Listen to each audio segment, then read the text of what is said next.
നിങ്ങളെ ജീവനോടെ കുഴിച്ചുകൂടിയാൽ എന്ത് സംഭവിക്കും? 1800കളിൽ ആളുകൾക്ക് ഒരു ഭയമുണ്ടായിരുന്നു. മരണത്തേക്കാൾ ഭീകരമായ ഒരു ഭയം. കാരണം അന്ന് ചിലരെ മരിച്ചു എന്ന് കരുതി കുഴിച്ചു മൂടുമായിരുന്നു.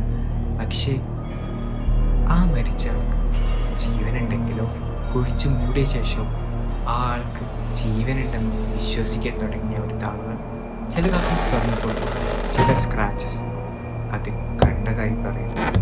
അതിനുശേഷമാണ് ശവപ്പെട്ടികളിൽ ചെറിയ ബെല്ല് വെക്കാൻ തുടങ്ങിയത്.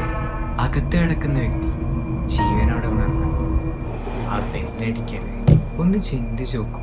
പൂർണ്ണമായ ഇരുട്ട്, വായു കുറഞ്ഞു വരുന്നു. എണീച്ചപ്പോൾ ചുറ്റും മണ്ണ്. നിങ്ങൾ പാനിക്കായി ആ ബെല്ലടിക്കുന്നു. പക്ഷെ ആരെങ്കിലും പുറത്ത് ആ ബെല്ല് കേൾക്കാനുണ്ടാവും.